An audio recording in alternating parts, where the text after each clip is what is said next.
A very good evening to you and welcome to our primetime news. I'm Sandru Ferdinando. And I'm Rahna Farouk. Let's start off with a look at your headlines for tonight.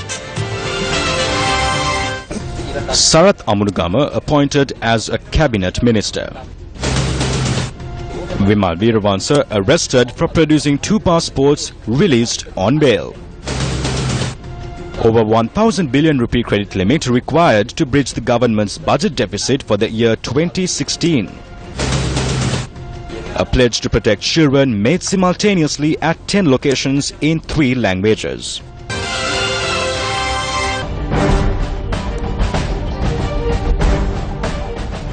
Dr. Sarath Amunugama was sworn in as the Minister for Special Assignments today. Dr. Sarath Amunugama was sworn in before President Maithripala Sirisena at the Presidential Secretariat.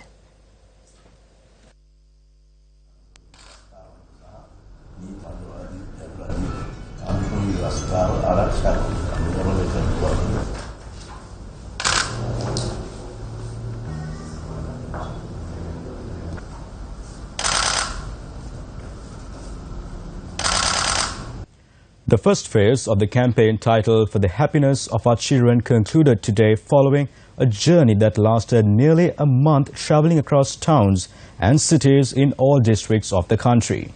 The campaign concluded following one pledge made in 3 languages at 10 different locations. This could be your child. Let's protect them for our children. Unparalleled hearts of innocence, weightless on winds, these blossoms dance. Blessings to every nation they've brought, though we haven't spared them enough thought. The For Our Children's Happiness Awareness Campaign march commenced from opposite the Colombo Municipal Council this morning and saw the participation of officials from a number of institutions that come under the Capital Maharaja Organisation Limited, state and private institutions, civil societies and the general public. Them by us must be born.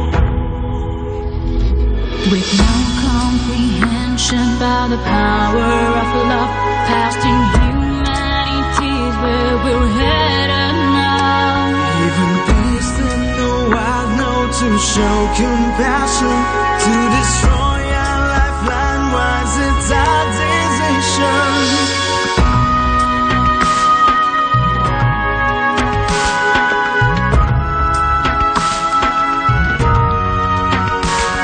The awareness march then made its way towards the head office of the MTV MBC media networks. The event got underway following religious observances of different faiths. Today we carry the message that not only we in the media, but everyone including the teachers and parents must come together in order to ensure the protection of children. Today whole of Sri Lanka has in one voice spread the message to the world to not hurt children and not harass children. Therefore we propose that this day be named as the National Day Against Crimes Against Children. දරුවන්ට එරෙහි හිංසනය පිටු දැකීමේ ජාතික දිනයක් විය යුතුයි කියලා අපි යෝජනා කරනවා. If we want our children to be happy and healthy, we have to make the choices which support that goal. When children take their first steps or go to school on their first day, ride their first bikes or climb into a driver's seat for the first time, there is always somebody by their side providing guidance and support. It's always easy to take big steps when you know somebody is on your side ready to support you. As Sri Lanka's leading media organisation, we are in a privileged position to work with communities around the island to create positive action and to be agents of change. The heads of institutions including the Ministry of Law and Order and Prison Reforms that join hands with Sirasa Shakti and Newsfirst addressed the gathering. මම සලකන්නේ මේක පුණ්‍ය කර්තවයක් හැටියට. This is a meritorious deed. This is an opportunity where we come into the light from darkness. If we are aware, we will be able to protect the children. If we do not protect our children, who is our future? We will be left with a planet with no humans. ඒකට උරුමකම් කියනවා වෙන්නට පුළුවන්. එතකොට උරුමකම් කියන්නට කෙනෙක් නැති වෙන්නට පුළුවන්. ඔබ දන්නවා ජාතිකයේ වගකීමක් ලෙස It is a national and social responsibility, and the Sirasa Media Network has identified this need and had undertaken this massive social responsibility. As a citizen and on behalf of the institution I represent, I commend this act.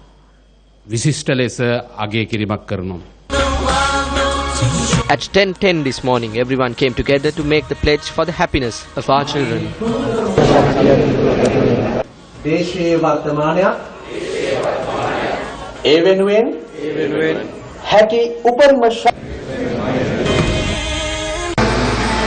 At the event at the Kandy District Secretariat, the chest bearing the pledge was brought by Nilame led by an upcountry dancing troupe. දරුවන් යනු අපේ දේශයේ අනාගතය බව මම ඉඳුරාම පිළිගනිමි. A pledge was also made at the Madhara District Secretariat. A pledge is made at the Anuradhapura District Secretariat under the auspices of Additional District Secretary Saman Bandula. The pledge for the happiness of our children was also made at the Kegol District Secretariat. Acting District Secretary of Gaul, Malini Lukpothagama, presided over the event held at the Gaul District Secretariat.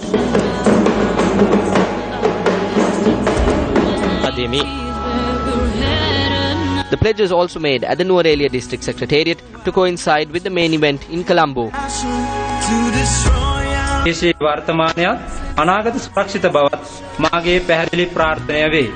A pledge was also made at the Jaffna District Secretariat today to mark the conclusion of the island-wide awareness campaign for the happiness of our children. The event was presided over by the District Secretary Nagalingam Veganayagam. Amidst public cheer, the pledge was also made at the Vavuniya District Secretariat today.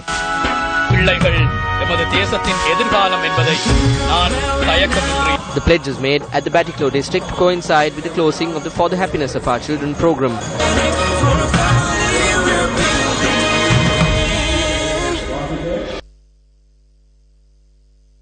News First hopes to continue with the campaigning for the happiness of our children in a more broader spectrum.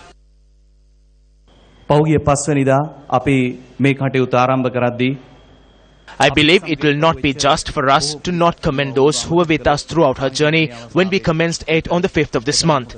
A special thank you needs to be said to the chairman of the Capital Maharaj organization for being with us throughout this journey from the very beginning until the end. When Newsfirst commences such a task, we would never rest on our laurels. We are 3 institutions that are committed to carry this forward. තවත් ඉදිරියට ගෙන යන්න හැමදාම කැප වෙන ආයතන තුනක්. හඳ යට බොහෝ දුරක් යන්නට හඬනා කිරි දරුවා රටක් රජ කරන තැන ඔසවා ආරක්ෂා කළ යුතුය සදා. A leader of the National Freedom Front, a parliamentarian Vimal Weerawansa, who was arrested by the Criminal Investigations Department, was released on bail this evening after being produced before the Negombo Magistrates Court. MP Dinesh Gunawardena revealed in Parliament this morning that Vimal Weerawansa had been detained at the Katunayake International Airport. Everyone knows Vimal Weerawansa as a member of Parliament, and that as an MP he possesses a valid passport which has been approved by Parliament. I ask the Honourable Speaker and Prime Minister, is this what you call good governance? Is this democracy? What happened to Vimal today could happen to you tomorrow. Have a little patience.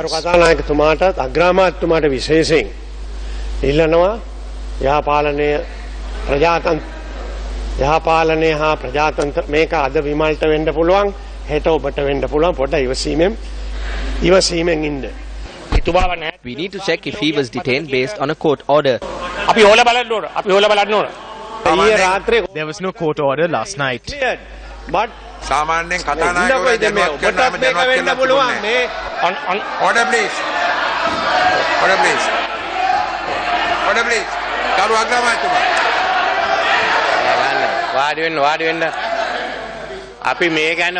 Do not shout. Please sit down. We will inquire into this matter. Honourable Speaker, we will look into this matter. If there is court order, there is nothing we can do. If there is no issue, he can be granted permission. I have instructed the Leader of the House to look into this matter. The The Leader of the House elaborated further on this matter once again this evening. He has attempted to travel overseas using a passport that is invalid. That was the reason he was detained at the airport. His passport had expired. Wherever he may travel, we know that Vimal Weerawansa will return to Sri Lanka. That is why our Prime Minister intervened and did the necessary legal work so that he can travel. However, investigations have been carried out, but I would like to state that there is no barrier for him to continue his travels. The Criminal Investigations Department later arrested Vimal Weerawansa on the charge of having 2 passports in his possession and for providing false information to the Controller of Immigration and Emigration. He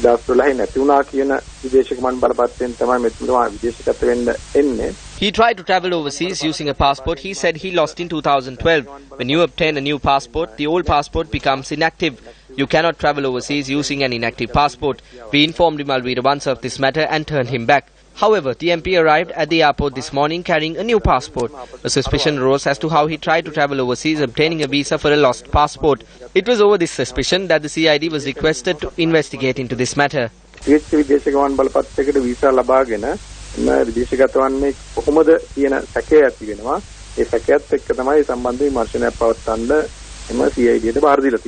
The parliamentarian, who was produced before the Negombo Magistrates Court by the Criminal Investigations Department, was released on 2 sureties worth 1 million rupees each and a cash bail of 10,000 rupees. සාමාන්‍ය රටේ පුරවැසියෙකුට විදේශ ගමන බලපත්‍ර තියෙන්න පුළුවන් එකයි. හැබැයි අපේ හිතවත් An ordinary citizen of this country can only possess 1 passport, but our beloved Vimal Weerawansa has 2 passports. At all times, whatever the problem may be, our dear MP sees it in a hybrid manner. Now it is not a surprise that the name of Vimal Weerawansa is a hybrid. Hybrid විදියට. දෙමුහුන් ආකාරයට. දැන් අපිට පුදුමයක් නෙමෙයි. අපේ කරු Wimal Weerawansa මන්ත්‍රීතුමා We have received information that he hopes to travel to Italy and hold talks with certain groups that support terrorism. Now he may be using multiple passports in order to conceal this trip that he makes. Otherwise, how is it that a person who took part in yesterday's debate and forced his way into delivering the main speech of the day attempt to leave the country and travel to a country where there's a high concentration of LTTE sympathizers even before the main speech of the debate was presented by Minister Mangala Samaraweera today? Surely this is a suspicious activity. It is not only Vimal Weerawansa's name, his behavior is hybrid, his policies are hybrid and his passports are also hybrid. Weerawansa මැතිතුමාගේ නම විතරක් නෙමෙයි හැසිරීමත් hybrid ප්‍රතිපත්තියත් hybrid passport එකත් hybrid සභානායකතුමා. Please allow him to travel overseas as promised by the Leader of the House and the Speaker. Tell the Speaker to intervene into this matter immediately. සභාවේ වහාම ඔබතුමා කතානායකතුමාට මැදිහත් වෙලා කියන. මම දැන් I spoke to the Controller of Immigration and Emigration. I asked him if they had made a complaint regarding this to the CID. He said that he did not make a complaint since there was no reason to do so. This parliament does not carry out its duties at the airport. Honorable Dinesh Gunawardena, how many passports do you have?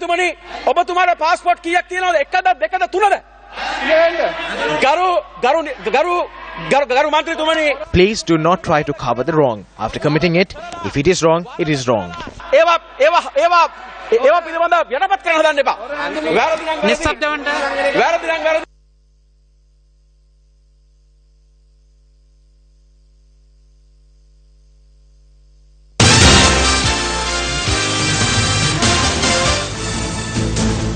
It was revealed today that a 1,349 billion rupee credit limit would be needed to bridge the government's budget deficit for the year 2016. This revelation was made when the appropriation bill for the 2016 budget was tabled in Parliament today. Commencing the budget process, the first reading of the 2016 appropriation bill was presented in Parliament today. The appropriation bill contains the provisions needed for public expenditure in the year 2016 and also contains a number of details including whether the public expenditure could be funded internally or externally. According to the 2016 appropriation bill, which was presented by Leader of the House, Minister Lakshman Kiriyalla, the total state expenditure for the year is estimated at 1,941.45 billion rupees. The second reading, also known as the budget speech, which is compiled based on the appropriation bill and which provides a detailed description of state proposals to generate government revenue, will be read on the 20th of November.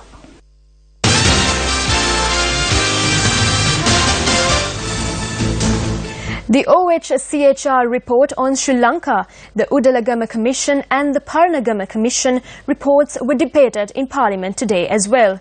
More attention was drawn towards the resolution that was adopted in Geneva. The judicial power of the people will be implemented only through the institutions that we establish. We will not go against them. How can we proceed? Please forward your proposals. Subsequently, we will direct a bill to the Parliament and the Supreme Court. That will be the final opportunity. We do not want to give this even if we want to, and we have no need to do so. We will act according to the determination of the Supreme Court. We cannot be taking up cases. Let us forget them. We need to step out of the pit that we have fallen into. Let us band together. We are creating a domestic mechanism. We will see the truth through that.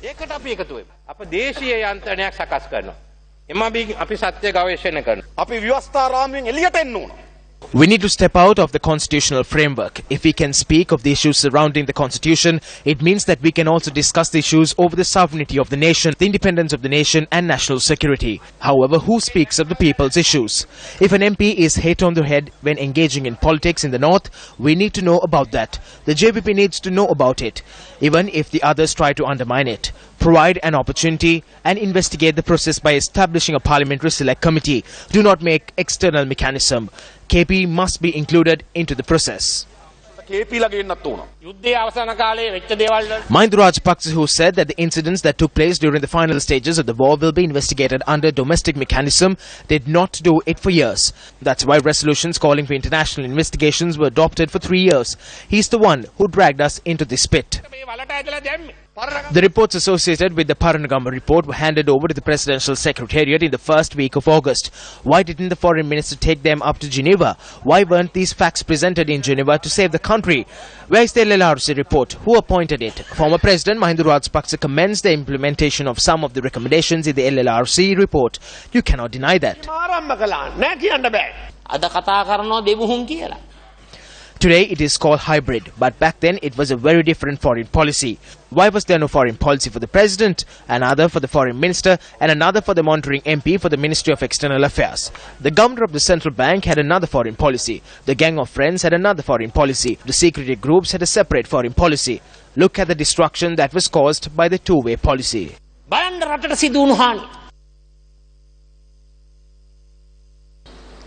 We need to be conscious of the fact that there are forces in this country who, in order to pursue their narrow political agenda of capturing political power, will continue to resort to the agenda of spreading ill will and discord amongst our people based on such imaginary fears and suspicions, and that this should not be allowed if we are to develop into a modern state, exploiting our full potential and enjoying a quality of life comparable with many other prosperous states the world over. And I was very pleased when Honorable Sambandhan yesterday in the Presidential Secretariat referred to the Geneva resolution as a very balanced resolution. In fact, there are many among the diaspora Tamils who still decry the resolution, the joint resolution that has been passed, because it's not up to their satisfaction. So it is not a document which has gone to satisfy the extreme Tamil opinion, nor is it to satisfy the extreme Sinhala opinion, nor is it to satisfy the extreme Muslim opinion if it existed. So therefore, this is a very balanced document which seeks very genuinely to introduce reconciliation in this country. And therefore, Mr. Presiding Member, we will have to not to look at demons behind the bushes. We have to first examine the document in its totality. A figure that came under spotlight during the past few days. Dinesh Priyashanta alias Kondya was released today subsequent to fulfilling bail conditions after being produced before the Gampa Magistrates Court. While Dinesh Priyashanta was released on charges in relation to the murder of Seya Sandumi, the suspect has been remanded in connection to another crime as he was not granted bail. His mother came forward to bail him out today and he was released on 2 surety bails of 50,000 rupees each. මගේ නම මොකක්ද කොණ්ඩයා මගේ නම කොණ්ඩයා නේ මම දුනේෂ් ප්‍රසාන්ත නම ඉතින් ඔයාලා කොණ්ඩයා කියන්නේ කොණ්ඩයා කියන්නේ ඉතින් මෙයාලා ඉතින් මාධ්‍යෙන් දාපු දෙයක් තමයි එතකොට මේ ඔයා ඒතර මාළු කනවද මාළු නම් මං ජීවිතේ ඉතින් මම නම් එහෙම නම් කාලා නැහැ ඉතින් දාපු දෙයක් තමයි ඉතින් කට්ටිය ඒතර ගස් උඩ ඉන්නේ කියන්නේ ඇත්තද හිටියා ඒක නම් මූලික බොරුවක් ඉතින් ඒතර වතුර යට හිටියා ඉන්නවා කියන්නේ ඇත්තද මඩේ එහෙම නම් නැහැ මම නම් කවදාවත් එහෙම ඉඳලා නැහැ ඒතර මේ දූෂණ කරේවා කිව්වේ ඒතර අයිත ඔබ පිළිගත්තේ මේ පොලිසියේදී මේ එහෙම මේ ඒ දෙයක් කරා කියලා දූෂණය කරා කියන්නේ මම එහෙම දෙයක් මේ කියලා නැහැ කායෙක්වත් කොලයක් දීලා ගාලා මට අස්සම් කරන්න කිව්වා ඉතින් මම වෙලේ අස්සම් කරා ඉතින් කරන්න ඉතින් බැරි හින්දා ටිකක් කොලයක් දුන්නේ ඒ CID කට්ටිය තමයි ඒතර පහර දුන්නාද පහර දුන්නා කොහොමද පහර දුන්නේ පහර දුන්නේ කාමරයකට දාලා කරලා මේ කේබල් වගේ වුණේ පොළු වලුණුයි මේ හොස් වගේ වේ දැන් මොකද කරන්න බලාපොරොත්තු කොහොමද ඉස්සරහට ඉතින් කොහොම වෙයිද දන්නේ ඉතින් පරිසරය හොඳ විදියට තමයි ඉතින් බලන්න ඕනේ ඔව් දැන් කොහෙද යන්නේ දැන් ඉතින් මේ යාළුවගේ ගෙදර වගේ තමයි ඉතින් යන්න බලාපොරොත්තු වෙන්නේ මම කිසිම වැරද්දක් කරලා නැහැ මම පිතාම වකීමෙන් කියනවා මෙම නඩු දෙකම It is with great responsibility that I say that the case was taken up with regard to the charges of unlawful entry and assault. There is no way that a case on child molestation has been filed against Dinesh Priyashanta in this court. I need to mention it here.